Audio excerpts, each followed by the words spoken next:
તો વાત હવે અમદાવાદની પણ કરીએ, જ્યાં અમદાવાદ શહેરના વિવિધ વિસ્તારોમાં પણ વરસાદી માહોલ જામ્યો છે। એસજી હાઈવે સહિત ગોતા, સોલા સહિતના વિસ્તારોમાં વરસાદી માહોલ જોવા મળ્યો છે। ઇસ્કોન સહિત વૈષ્ણોદેવી સહિત થલતેજ અને સેટેલાઇટ વિસ્તારમાં પણ ધીમી ધારે પણ વરસાદની શરૂઆત થઈ ચૂકી છે।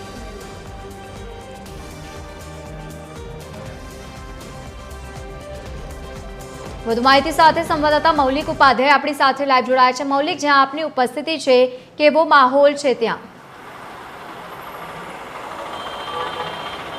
લવલી, જે રીતે હવામાન વિભાગે આગાહી છે તે કરી હતી અને તે જ પ્રમાણે રાજ્યમાં અલગ અલગ વિસ્તારમાં ક્યાંક ધોધમાર તો ક્યાંક ધીમી ધારે વરસાદ છે તે જોવા મળી રહ્યો છે। ત્યારે અમદાવાદમાં પણ સતત 3 થી 4 દિવસથી અલગ અલગ વિસ્તારોમાં ક્યાંક ધોધમાર તો ક્યાંક ધીમી ધારે વરસાદ છે તે જોવા મળી રહ્યો છે। આ દ્રશ્યો છે સોલા હાઈકોર્ટ પાસેના, જ્યાં એસજી હાઈવે પર વરસાદ છે તે વરસી રહ્યો છે।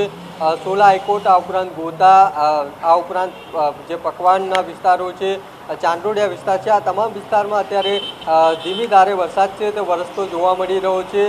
જે રીતે જોઈ શકાય છે, જે લોકો વરસાદમાં બહાર નીકળે છે તેમને રેનકોટ પહેરીને બહાર નીકળવું પડે તે પ્રકારની પરિસ્થિતિ છે, કારણ કે 1-2 દિવસ પહેલાં જે રીતનો ધોધમાર વરસાદ વરસ્યો હતો અને અનેક વિસ્તારમાં પાણી ભરાવાની પણ સમસ્યા રાત્રિ દરમિયાન જોવા મળી હતી। ત્યારે અત્યારે પણ અમદાવાદ શહેરમાં વરસાદ છે તે વરસી રહ્યો છે।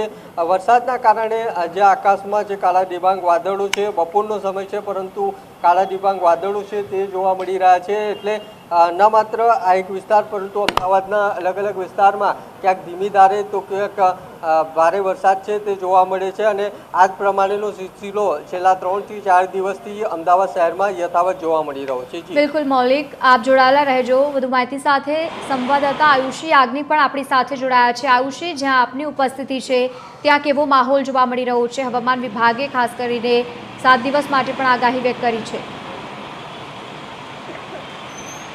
બિલકુલ લવલી, જે રીતે અલગ અલગ વરસાદી સિસ્ટમોની અસર મધ્ય ગુજરાતમાં જોવા મળી રહી છે, અમદાવાદમાં પણ તેની અસરના ભાગરૂપે વરસાદની ધીમી ધારે શરૂઆત છે તે થયેલી જોવા મળી રહી છે। દ્રશ્ય છે અમદાવાદના એસજી હાઈવેના પકવાન ક્રોસ રોડ પાસેના, કે જ્યાં અત્યારે હાલ જોઈ શકાય છે કે ધીમી ધારે જે વરસાદનું આગમન છે તે થઈ ચૂક્યું છે। વહેલી સવારથી જે કાળા ડિબાંગ વાદળો છે તે છવાયેલા હતા અને ત્યારબાદ જે વરસાદની રાહ જોવાઈ રહી હતી, ત્યારે આખરે હવે ધીમી ધારે વરસાદની શરૂઆત થઈ ચૂકી છે। વાતાવરણમાં પણ ખૂબ સારી એવી ઠંડક છે તે પ્રસરી જતા લોકોને પણ ક્યાંક હાશકારો અનુભવ્યો છે। અને જે રીતે આ જો ફોરકાસ્ટ પર નજર કરીએ તો આજના દિવસે અમદાવાદમાં મધ્યમ વરસાદની આગાહી કરવામાં આવી છે। રાત્રિના સમયે ગાજવીજ પણ સર્જાઈ શકે છે।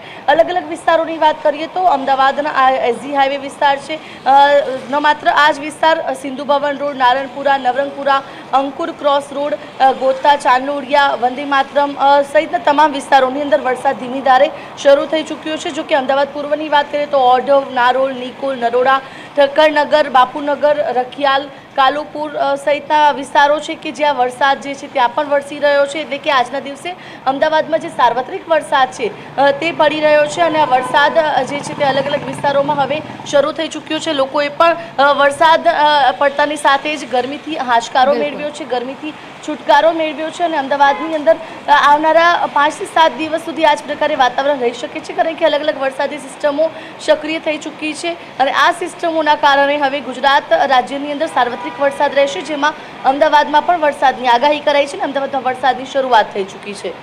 બિલકુલ આયુષી અને સાથે જ મૌલિક, આ બંને જોડાયા તે બદલ આ બંનેનો ખૂબ ખૂબ આભાર। તો જે પ્રમાણે અત્યારે અમદાવાદમાં પણ વરસાદી માહોલ જામ્યો છે, એક સાથે મલ્ટિપલ સિસ્ટમ રાજ્યભરમાં સક્રિય છે અને તેને જોતા સમગ્ર ગુજરાતભરમાં અત્યારે વરસાદી માહોલ જામ્યો છે।